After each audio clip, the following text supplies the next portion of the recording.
Chapter 9. Chapter 9 is on marketing and selling real estate. This does have some vocabulary words and terms that are necessary for you to remember for your exam. But we do get, like Chapter 8, we get to talk about some of the more fun things in the business that are relative to when you get out there and you start helping people buy and sell. So first off, though, the purchase agreement. Once we have signatures on it from both buyer and seller, it's now a legally binding contract. We learned from Chapter 6 the elements that need to be a part of a contract in order to make it valid, and that purchase agreement has all of them. So once our seller and buyer sign off on it, whether it's the actual purchase agreement or we end up going into a counteroffer type process, once we get signatures from both parties, it's now legally binding in front. And I mean, in fact, it says that on the very first page. This is a legally binding contract. If you do not understand it, seek legal advice. Remember these two rules, the statute of frauds and the parole evidence rule, and how they pertain to the contracts. This purchase agreement is typically drafted by the agent of the buyer, the buyer's agent, or also called the selling agent. And then it's handed over from there to the listing agent, the agent that represents the seller. Please make sure that when you put these offers together that you call that seller's agent or the listing agent first, so that, again, you make sure that I can reach the sellers. I know what kind of deadline to put on this purchase agreement or the time frame I need them to get back to us by. And also, I know if the house is still available. Sometimes, again, the house could be sold, and you want to make sure that it's still there available. Befriend that other agent. You are working for your buyer, right? If you're on that end of writing the purchase agreement. If you befriend that listing agent, get them to warm up to you, they will make it a more favorable experience. Don't make this adversarial. This isn't us against them. We're the good guys, they're the bad guys. And demonize the other side. Of course, we want our buyers to get the best deal, and the listing agents want their sellers to get the best deal. But we can still create, through negotiations, a win-win. Okay? The buyers may have to give a little, the sellers may have to give a little, but we can come out smiling in the end. The term offeror is the one giving. Remember, the OR is always the one giving. So who's the one giving the offer? The buyer. The one receiving it is the seller. So the offeror is the buyer. The offeree is the seller. So those are a little bit flipped, because traditionally we see the buyer always being the double E and the seller being the OR. If the sellers agree, they sign and accept. Usually, a copy is left with the seller, and the originals are given back to the agent that represents the buyer. They're the ones that originated this whole process of the offer. Therefore, they should get the originals, but that is not set in stone. There is no state law or protocol for how that occurs. So if you email them back a copy of it, that's sufficient. So you should check with your broker and see what his or her office policy is. This offer, though, whether we're dealing with the original offer or we're going in through this counteroffer process, it can be rescinded, or again, I can use the word tender. It can be tendered at any time prior to both parties signing. If I'm representing my buyer and I put together this offer and I send it on over to the listing agent looks at it with his sellers and they counter back with a few items to us. If if I look it over with my buyers and we send another counter back to the sellers, if my buyers change their mind, or they decide they don't want to deal with this house anymore, or maybe they see another house they'd like to take a look at, so they want to rescind this offer, they can, as long as they do it before those sellers sign that counteroffer. But once those sellers sign that counteroffer, now we have our signatures, right, that we needed. So now we have a legally binding contract. So one thing that could help you with this is when you get out there, chances are you're going to have a capability on your multiple listing service where you can send emails to buyers on houses that are listed. And you may have been a buyer at one time and received that. So what you do is you set the buyer up in your email system on MLS, and you type in all their criteria, what they're looking for, location, the school system, the size, the style. And then the minute a house that matches that hits the market, they get sent an email with that listing. And so it's a great tool to have so that you can constantly keep your buyer aware of what's out there. And you can also set it up where you get an email as well. So an email sent out to the buyer and one to you. Once you have found the house for your buyer and you've put in the offer and it gets accepted, shut that off, please. Stop sending those houses to your buyer. Number one, Code of Ethics and state law says that you're not required to send houses anymore to them or help them find houses once you've found them a house, which you did, or which you've done. But if you keep sending them houses, guess what's going to happen? They're like, oh my goodness, what about this one? Just came on the market. This looks like the house. That one is okay, but look at this one. Let's go look at it. And you decide you're going to brave it out and go show it to them. It's like, well, chances are they're not going to like it anyways. But now they fall in love. We're like, oh, what do? We want this house now. Can we tell them we don't want to do this anymore? And can we go over here and buy this house? And it turns into a nightmare. So one thing you might want to consider doing is having a checklist. One for your seller, one for your buyer. So when you work with the buyer, this is what you do when you first start working with them. And then when you put in an offer, here's the checklist. And then the next stage, once the offer is accepted, this is what I do. Because what you're going to find is there's a few times when you're helping a buyer or a seller where it's like this little tornado of activity. And one of the primary ones when you're with the buyer is once the offer is accepted.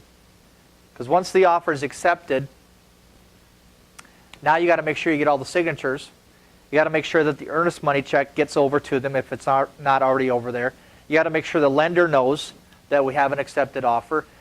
You got to make sure the buyers get that home inspection arranged, so that's done. There's just a flurry of activity that has to happen within those first few days. And among all of those things is you going into the MLS system and shutting off that email system so they're no longer getting it. So that can be overlooked pretty easily because there's a lot more important things on your plate. It may not sound like a lot, but during that time of that offer getting accepted, you might also be listing a house and then writing another offer for another buyer and then receiving an offer on one of your other listings. That's 4 transactions happening at one time. So again, it's important to have a checklist system. Even the most detailed people out there will forget some of these things to do. So whether you're fly by the seat of your pants or detailed, it's important to have some sort of system in place so that you get everything done. Yeah? About the counteroffer, do I remember reading something about where if you put a counteroffer in, the previous offer is void and can't, like if for some reason they go back like, oh wait, we want the first offer. Is that possible? Or?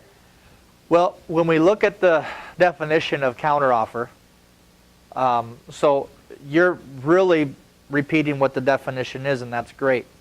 I feel that the definition of counteroffer, unless we talk about it or explain it, is going to it can be a little bit difficult to understand.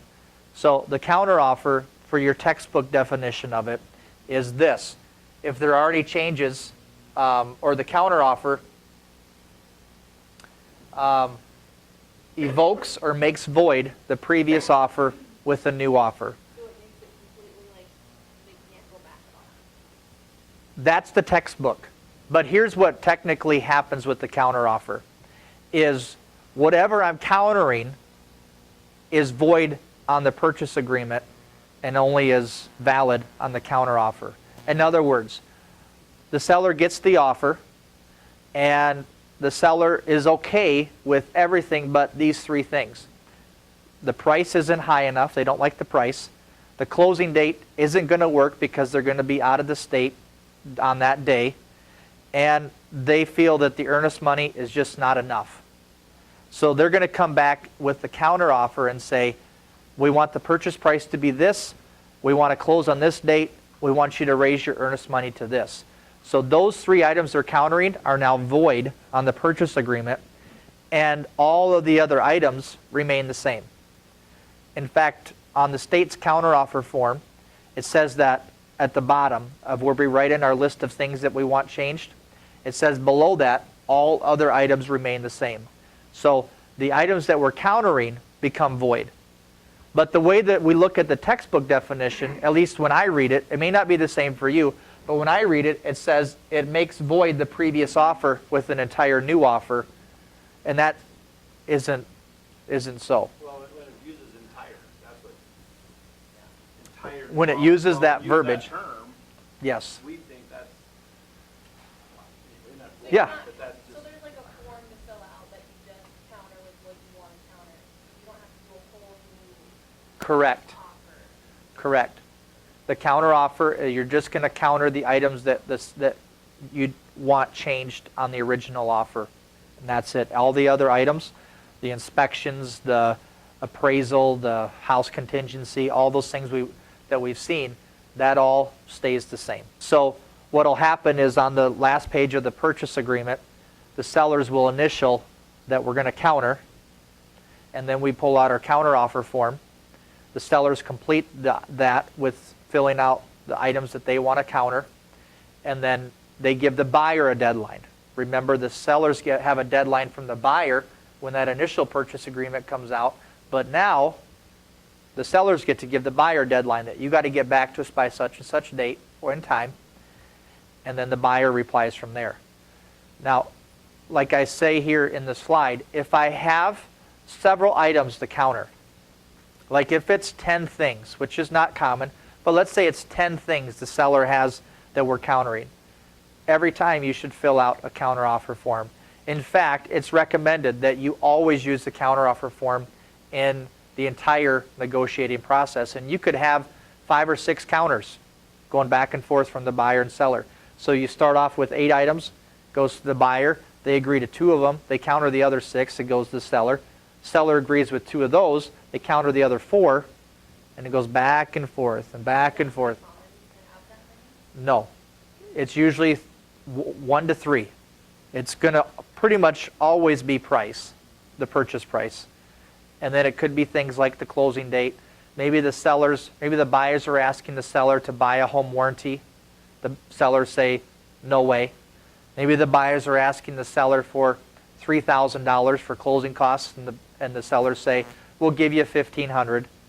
So it's usually dealing with monetary, and then it might deal with like a closing date, because again, sellers could be out of town or that date just isn't going to work. Yep.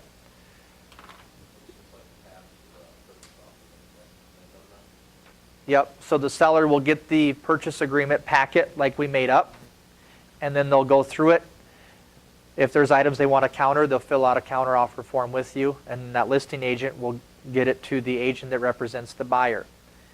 Now, what happens a lot of time, at least here, is that if it's just 1 or 2 items that my seller, let's say I'm the listing agent, and my seller says, let's change the price to this, and let's change the closing date to this, I'm probably going to call you up and say, okay, this is what they want to counter. In other words, we're going to do it verbally over the phone. Once we get an agreed price and terms, then we'll fill out a counteroffer form with those agreed terms, and both buyer and seller will sign it. That's typically how it's going to go. But again, like I said here, if I have 8, 9, 10 items that I'm countering, please don't do that verbally, because things will get lost in translation. Things will get left out, and then you're going to have a mess. So ideally, use the counteroffer form on everything. You're going to find, though, when you get out there, that a lot of agents, if it's just 1 or 2 items, they just want to do it verbally. And you might go back and forth 2 or 3 times, and then we got a deal, and then we'll put it together and get everybody to sign.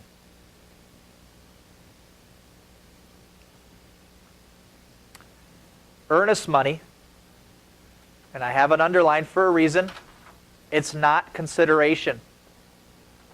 It is not consideration. Remember, one of the essential elements from Chapter 6 to make up a contract is consideration. Earnest money is not that. The selling price is consideration, not earnest money. It just demonstrates good intent. It's placed in the broker's trust account. Now, traditionally, it goes in the listing broker's trust account, but now on our purchase agreements, we can see that the buyers have the choice. It can go in the listing broker's or the selling broker's trust account, but it has to go in that broker's trust account, unless the broker has it going into something else like the title company. If you find yourself working in commercial, there's a lot of commercial and land real estate agents that when they get this earnest money deposit, they put it into the title company in which they're going to close. So if I'm going to close down at land title, I'll just have that earnest money check deposited there with them, and they hold on to it until closing. Okay? But every broker is going to establish their own office policy on how they're going to handle that. It's credited to the buyer at closing, and then it's returned to them if an offer is not accepted. So going back to how we present an offer, some agents choose to hold on to the earnest money until the offer is accepted, then they give it to the listing agent, or some agents include it with the offer, and then the listing agent's responsible to hold on to it until the offer is accepted, and then they get it to that broker that's going to put it in their trust account. How did I do it? I usually just put it with the offer because it was going to go with the listing broker. And so now that we have the choice, I probably would have it put in my broker's trust account, in the buyer's broker or the selling broker's trust account. That way it just stays here. Then I just walk it across the hall and give it to the office administrator when I've got a deal done. But it's a good thing to check with your broker on the way they prefer. But I thought they had to deposit it right away. you have till the next Working day. legal banking day, but it's once it's accepted.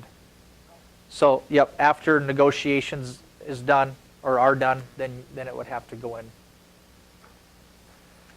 If the buyer defaults, it could result in the forfeiture of those earnest money funds, and the broker can only release those funds again.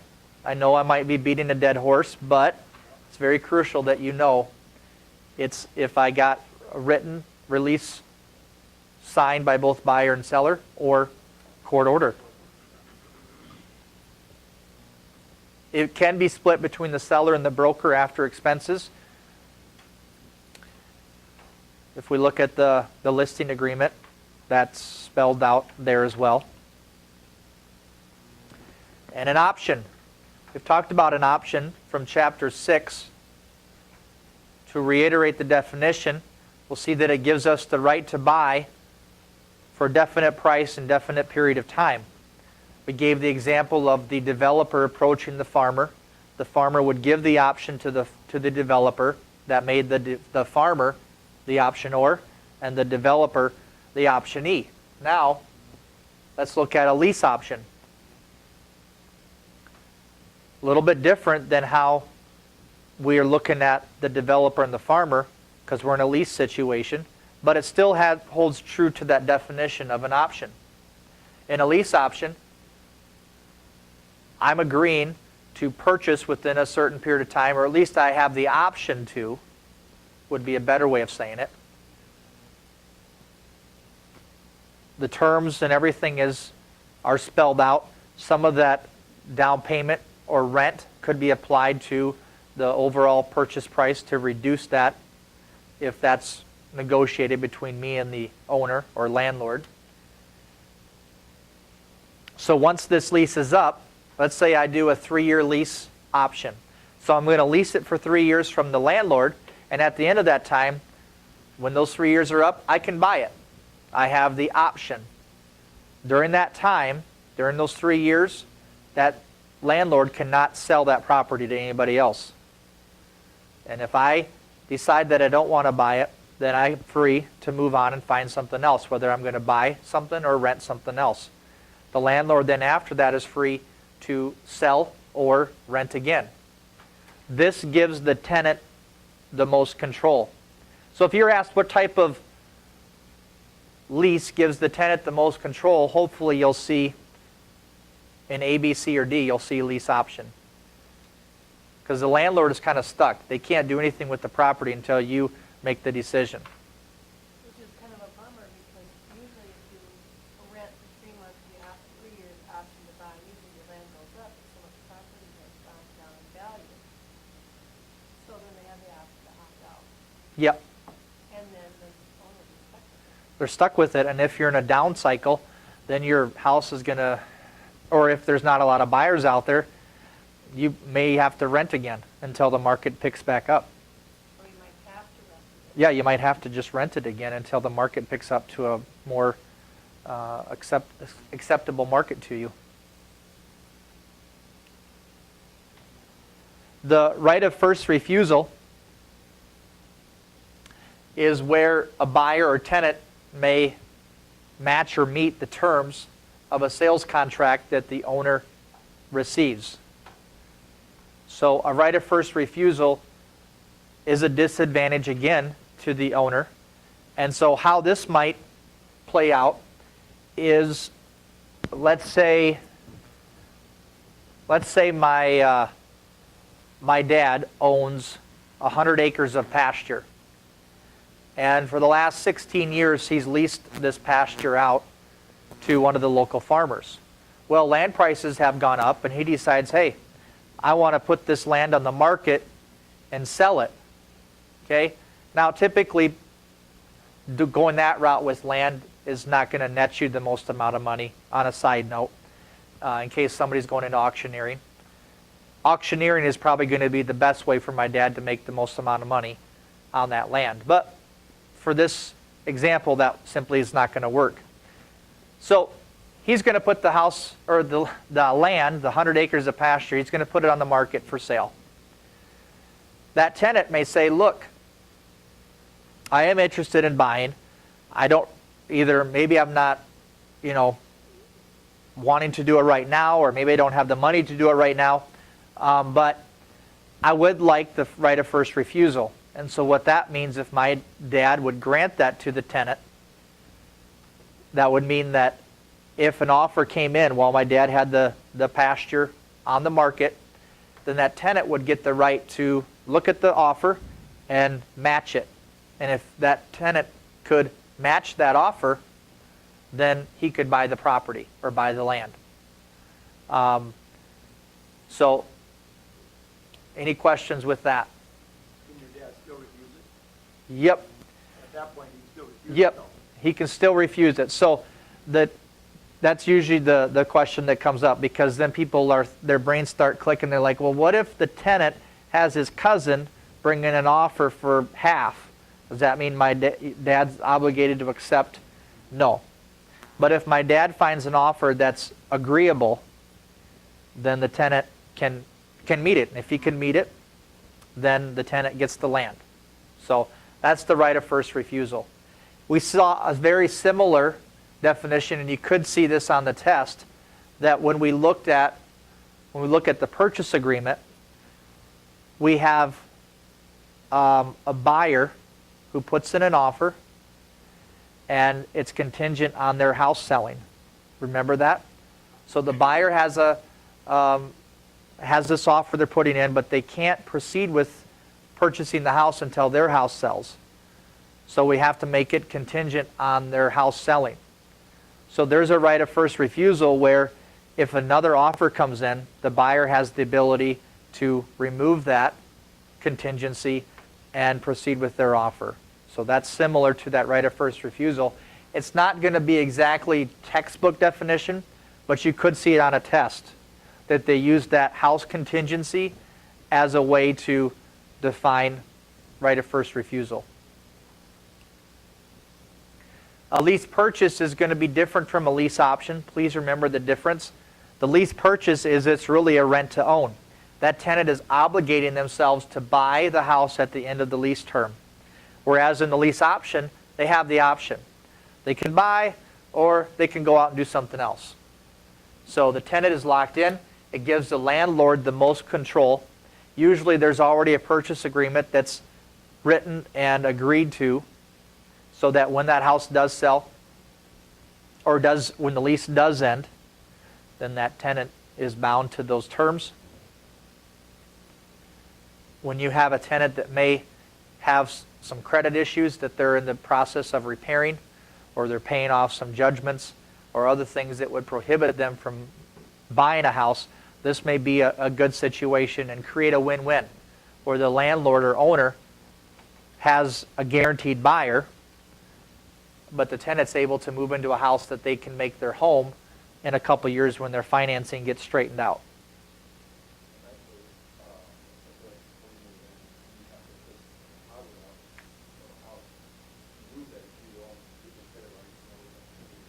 Exactly. If the landlord requires, great point. So if the landlord requires you to put down like 20% before we initiate this lease purchase, typically then, if you can't perform at the end of those 2 years, you still don't have your financing in order, the landlord gets to keep that 20% deposit that you made, and then you're just out either trying to find another house, or maybe the landlord has mercy on you and lets you rent for another year or whatever. And that's similar to a contract for deed. So we'll look at a contract for deed in a later chapter, but there are some similarities, except contract for deed is more along the lines of purchasing, where the seller's going to play the role of the banker, and he's going to or she's going to finance it, whereas this is like a rent-to-own situation. So this equitable title or equitable interest, either one, they could use equitable title or equitable interest.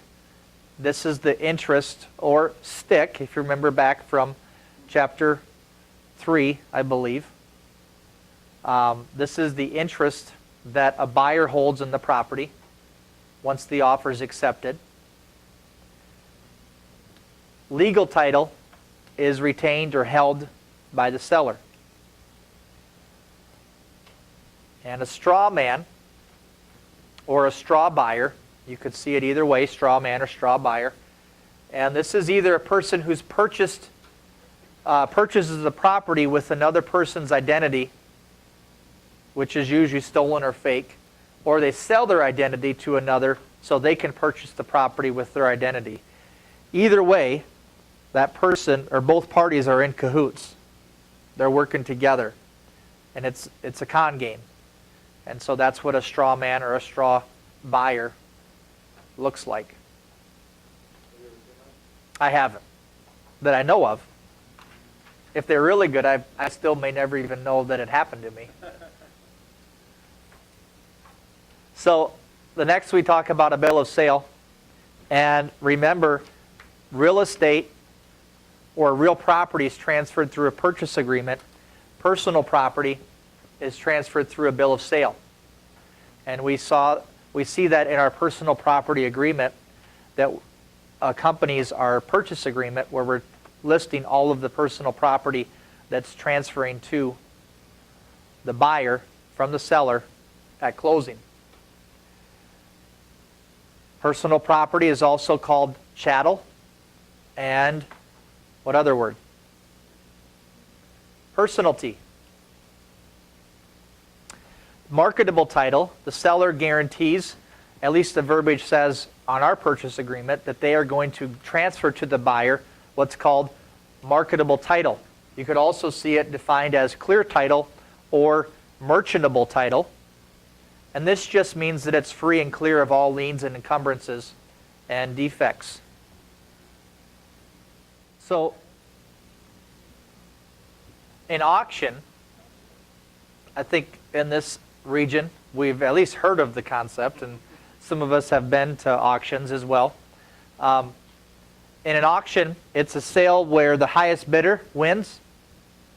And in this state, if you're going to be selling real estate at an auction, so if you're selling off pasture ground or cropland, items like that, or real property, you need to have an auctioneer's license or real estate license that's administered through the South Dakota Real Estate Commission. There are no warranties except that a property is being sold and that the seller has the right to transfer title. So the seller has the right to take the sticks that they have in their hand, this bundle of rights or bundle of sticks, and transfer them over to the buyer. That's the warranties that are at an auction. There's two types of auctions, and I think we're a little unique here in South Dakota because we have predominantly East River. We are going to be auctions with reserve. And on the West River, predominantly we have what's called an absolute auction. So if I look on the east side of the state of South Dakota, these auctions with reserve is where the seller reserves the right to what they would call no sale. So if the seller doesn't get as much for the piece of ground as they would like to, they can just say, no sale, auction's over, everybody goes home. Although they did get to have as much coffee and cookies as they got to eat and drink, so it wasn't a wasted day. But that's typically what an auction with reserve looks like. And so in that situation, it's much like our real estate situation where the bidder is the offeror. They're the ones giving the offer. On an auction that's an absolute auction, which we see a lot on the west side of the state, that is going to be where we have an auction. Let's say we're to auction off a full section, 640 acres of ground, and it's going to be sold no matter what. No matter how high the bid is, it's going to be sold. That's an absolute auction. So in that case, the seller is the offeror. So we're selling 640 acres out here today, no matter what. So if you got two people, or maybe you're the only one that shows up, you're going to get a really, really good deal. They will. They'll start it off, but then they always dip down. That's usually where an auctioneer will begin. They'll begin at the optimum price, and they typically don't get bids there. So then they start dipping down until they can get a bid. And once they lock a bid in, then they start bringing it up. And they may end up higher than where they started out. So there's pros and cons to both. If I went West River and visited with an auctioneer, they would say this is the only way to sell. And they can make more money for a seller by doing it this way, in the way that they do it. So it just depends. There's not one way that's better than the other. Depends on what's right for the seller at that point, and really the confidence of that auctioneer and how they're going to handle that auction. When we're representing the seller, we owe them fair treatment. We have to provide them with our fiduciary duties. If you remember back from chapter 7, they spell out the word COLDS, C-O-A-L-D-S. And we have to also provide full disclosure to the buyer. The seller's property condition disclosure statement, again, that's a form that the seller will fill out to disclose any repairs, potential problem areas that have happened or may need to be addressed with this house, so that we have full disclosure to that buyer that's getting into this transaction. So the buyer knows exactly what are the hidden or latent defects And what are the visible or patent defects? The home warranty insurance, or the home warranty, is that protection plan provided by a third party that insures the house, covers for repair or replacement of appliances or other systems within the house. So if, for example, the furnace went out, the home warranty would cover that. Typically, it's an annual policy. They pay anywhere from $300, $400 to $500 for the entire year up front. And then if there is something that goes awry, like the water heater starts leaking and eventually goes out, then they would pay a $50, $60, or $70 deductible, have somebody come out and verify that, yes, this needs to be replaced. Then they get a brand new water heater for free. Within that year, if, let's say, the water heater ends up being defective, then that may go to the original manufacturer of the water heater to fix. It could depend on that home warranty. They might take care of it a second time. So there's several different companies out there that provide these. It just depends on how it's stipulated within the warranty. About $425 for the one that we were looking at earlier. So it will cover the water heater, or I'm sorry, the furnace and AC. That's an extra coverage. I think it's around $360 or something, or $380, but you can spend $40 or $50 more and get those two covered, which are kind of your bigger expenses. If you got to replace an AC unit, you're looking at anywhere from $3,000 to $4,000. Right. You're responsible for the deductible. I don't know. You could, a motivated seller could really help out there if you wanted. A motivated seller, really. Taking the And some of the companies will actually provide a sign rider that you can put on the property, or a separate sign that just lets everybody know that this house has a home warranty on it. There's also some coverages where instead of the seller paying the full $425 or $500, the seller can put, for $60 or $70, put a policy on their house from the time they have it listed until the time that it sells. And so there is a home warranty on the house, and then if they want to transfer it to the buyer, it could be at a reduced cost for the seller to do that, or for the buyer if they wanted to pick up the difference. So they're worth checking out. And then we have our homeowners insurance policy, and this is usually required by the lender, that you have this homeowners insurance policy. It's one of the things that the buyer is going to be required to prove or show to the lender before they close on the house, that they have this coverage. And so that's something that, like State Farm or Farmers or Allstate, something like those companies would provide, or even a local insurance broker as well. So that's it for Chapter 9.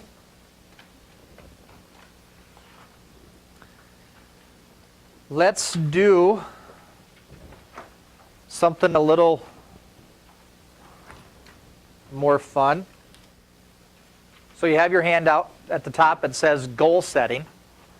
So what I want you to do, we're going to do this as a group, figure out how much money you would like to make your first year. So first year income goal. Think about that for just a minute or two. And then we'll come up with a number together so that we can go through this and you can see how this works. Now, so nobody's nervous and thinking, well, I'd really like to make this much, but I know that somebody's going to think that's crazy. It's, again, one of the many things I love about this business is you can do a lot of business your first year. I had a guy that went through this course in June, got his license in August, and in December, he had 5 closings. That's a lot for even experienced agents. So there's only one thing stopping you from hitting this goal, and it's that person you see when you look in the mirror. It's you. So I've heard numbers that some people might think is crazy. Again, I'm a glass half full type person, so I'll support you. You say it takes, what, 3 months? The glass half empty people would say that takes you 3 months. But we're going to look at things that you can start doing now so that when you get out there and get licensed, you can get some deals put together relatively soon. But let's say this. You get your license on April 1st, okay? April 1, you get your license. And it's not an April Fool's joke. You really do. Get your license April 1st. You could, within that first month, put together, let's say by the 28th of that month, you put in your first offer. It gets accepted at the end of the month, and you're closing 45 days out. So that would be 2.5 months to get your first check.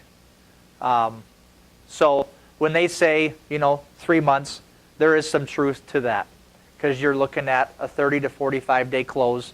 And if you list a house, it might take you 60 days before you get an offer. So there is some truth to that. It depends, I think, on the way you look at it, because you can either have a negative approach to, well, it's going to take me 3 months, or, yeah, it could take me 3 months to get my first deal, but after that, I could I could see myself doing 1 or 2 deals, and then 3 or 4 deals, and then 5 or 6, and start stacking them up. So it comes down to filling up the pipeline, is what they call it in sales. So I heard 2 numbers. I heard a 50,000 and I heard 100,000. 35,000.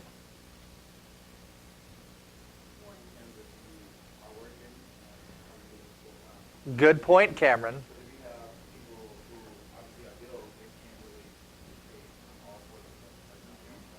Yep. So if you're able to devote 100% of your time to it at this point, right out of the gate, you might be able to, it'd be easier, quicker to hit that number. But let's say you're working full-time or 3/4 time, and you're balancing about maybe 20 hours a week you can devote to this. Then to hit a higher number, it might be a little bit more difficult. So who in here is going to be able to, you don't have to raise your hand, but who in here is going to be able to do this full time right out of the gate? Okay.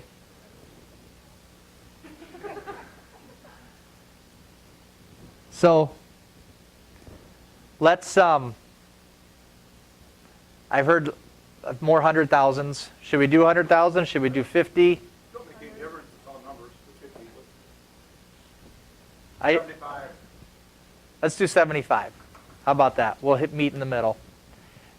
And you're going to see, just to do 75, it's not going to be as difficult as you might think on paper. Now, in the real world, things are different, right? Yep. But I'm going to show you some things, if we have time. I'm going to show you some things that you can do starting now while you're in class, so that when you get out there, this isn't going to be as difficult. What this comes down to is that half the battle is knowing what to do. The other half is actually doing it. And most of the agents out there that have been in the business, they really know what to do for the most part. They may not know everything, but they know what to do, but they're just not doing it. They're really just not doing it. You go to one of those motivational seminars and you're just excited you're going to go out and win the world, and statistically, only 3% of the people that attend those actually end up doing what they learned. So again, most people have heard or know what to do. They've read it in a book, they saw it on an infomercial or whatever, but they're just not doing it. So, but you can be the class that changes all that. All right. So our first year income goal is going to be $75,000. As we go through this, if you felt like you wanted to put 100, go for it. If you wanted to do 50, that's fine too. So we're going to do 75 for our first year income goal. And our average home price is going to be the next one. So we're just going to take the average home price in Sioux Falls, and it's been a couple years since I've been in the business, so I'm not quite exactly sure what it is, but if I said 175, I'd be pretty safe. I mean, it could be 182, it could be 169, but we're just going to use 175. And so this is going to be our first year goal. I'm going to give you another handout later that you can use when you're done with the year and you're doing a reflection on 2013 and you're setting goals for next year, because what you might find is your average home sale price was 130 or your average home sale price was 220. So if my average home sale price is 250, I'm not going to have to sell as many houses as a person whose average home sale price was 130. Okay? And so one last thing before I move on while I'm on that, just because you end up finding yourself selling more houses in the 130 doesn't make you a worse agent than somebody who sells more houses in the 350 to 400. The best number one agent that I've worked with in this area, their majority of their homes are within that $100,000 price range, and bar none, the best agent in the business. Well, and the other thing too, like you said, there's a lot of first-time home buyers in there, and when the market begins, if a market begins to suffer, that's one of the markets that usually takes the longest to taper off, and it's the quickest one to recover. So if you are the king of the $500,000 homes, you usually feel the market effect first, and it takes longer for yours to recover. So but you can win in any situation. So our average home price we're going to put for here is 175, and you may find in your neck of the woods it's different. It could be 120. It could be higher. The average commission rate, notice I didn't say standard commission rate. If it was a standard, I'd be violating what? Sherman Antitrust Act. Very good. So we'll put in 6%. The brokerage commission split. This is what you're getting and the broker's getting. This is how we're going to split it. And so usually when you first start, in most areas, you're going to be on a 50-50 split. So let's do that for this exercise. Unless you already know where you're going and you know you're going to be on a, let's say 60-40, where the broker gets 40 and you get 60. But if not, let's do 50-50. So your actual cut per transaction is what? If it's a 50-50 split, it's 1.5%. Yep, 1.5%. And the reason why we want to know that is because we want to figure out what our average commission would be based on the average home price, which is letter B. We multiply the average home price by our cut. So when we take the average home price, which is $175,000, and we multiply it times our cut, which is 1.5% in this example,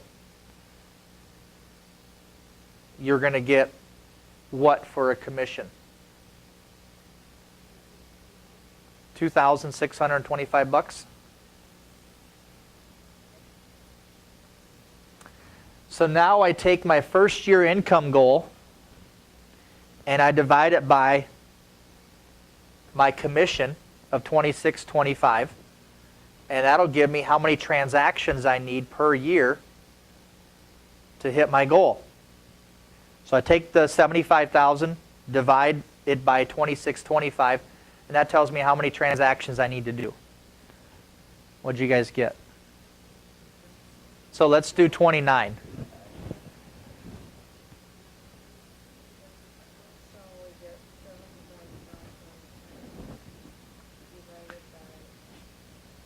So we need to sell 29 properties or do 29 transactions.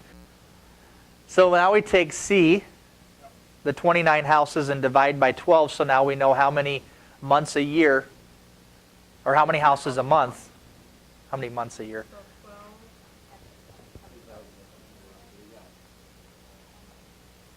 12, 2.5 about. so What did we get?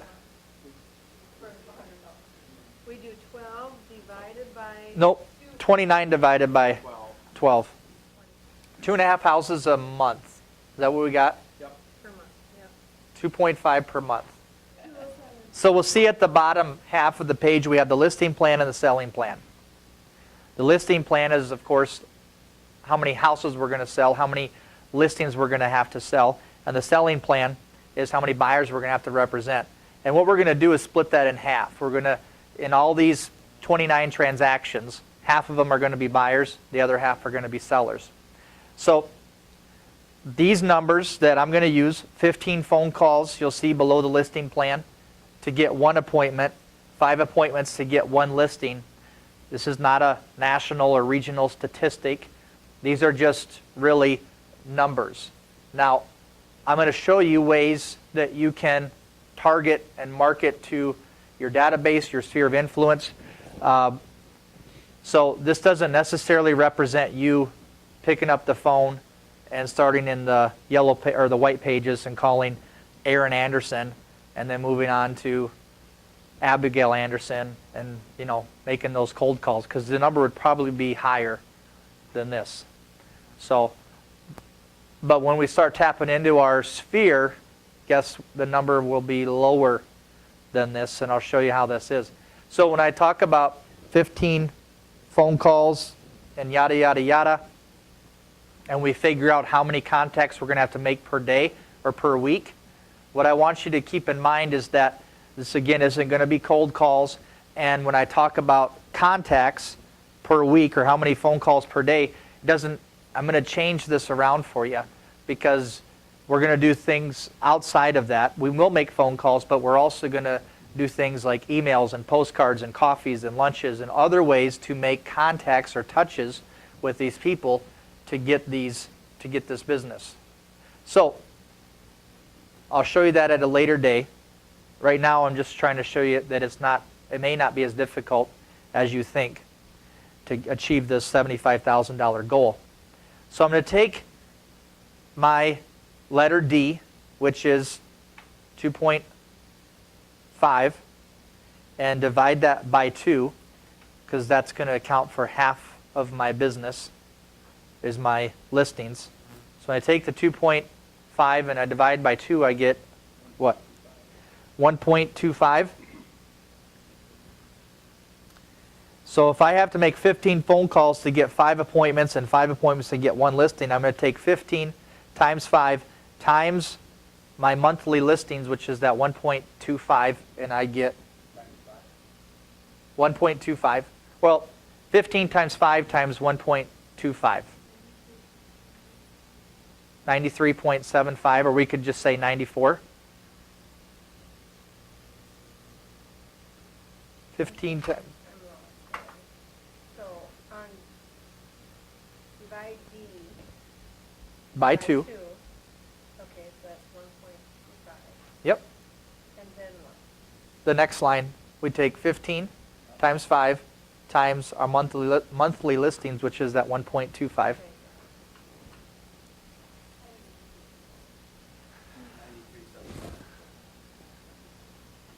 So we'll say 94.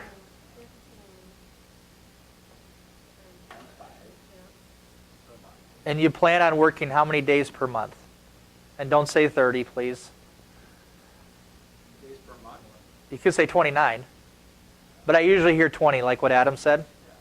20 days, that means I'm taking 2 days off a week. So you might do open houses on Saturday afternoon, but you take Saturday morning off. You take all day Sunday off, and maybe you'll take, I don't know, Friday morning off to go golf or something. So, and then you're going to make sure you call me if that's what you're doing, so we can go. So that's 5 days a week, 4 weeks a month, 20 days. So we're going to divide the above two numbers. We're going to take the 94 and divide it by 20 days that we're working. That'll tell us how many contacts or calls we need to make per day.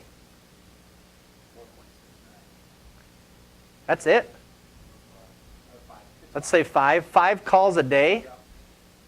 5 contacts a day? Oh. Yeah, that's just horrible.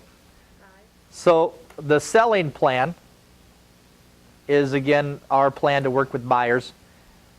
This one is a little different because we're going to use 10 phone calls to get 1 appointment and 8 appointments to get 1 sale. This is going to change. These numbers are going to change when you get in the business. They're maybe a little high when you start out because of your lack of experience and confidence, but the more you get in it, you're going to see that your numbers are it's going to be easier and easier to get these sales done. So we're going to do the same scenario or follow the same instructions. We're going to take D and divide by 2, which gives us that same number of what? 1.25 again, right? That's how many we need to do, or that's half of our business per month for these buyers that we're going to be working with. Nope, then we take 10 times 8 times 1.25. So that comes out to 100 even. So we got to do a little bit more work, it looks like, not much. So we got 100. We take 100, we divide it by the 20 days we're working. And you didn't even use your calculator, Aaron. You're just a show-off. I actually did. So we see that essentially we make 10 phone calls a day. And you're thinking, well, maybe that does sound like a lot. I don't know. But I suppose if your background was in telemarketing, you would think that that's peanuts. And you're thinking, well, why isn't everybody making a lot of money? And it's because, again, most people know what to do, they just are not doing it. And this business, the most successful people are that way because they do the same thing every day. It's the same thing every single day. It's a life of discipline. And you don't get to just, I don't feel like going to work today, or it's gloomy outside. I think I'm going to stay home and watch sad romantic movies all day long. No,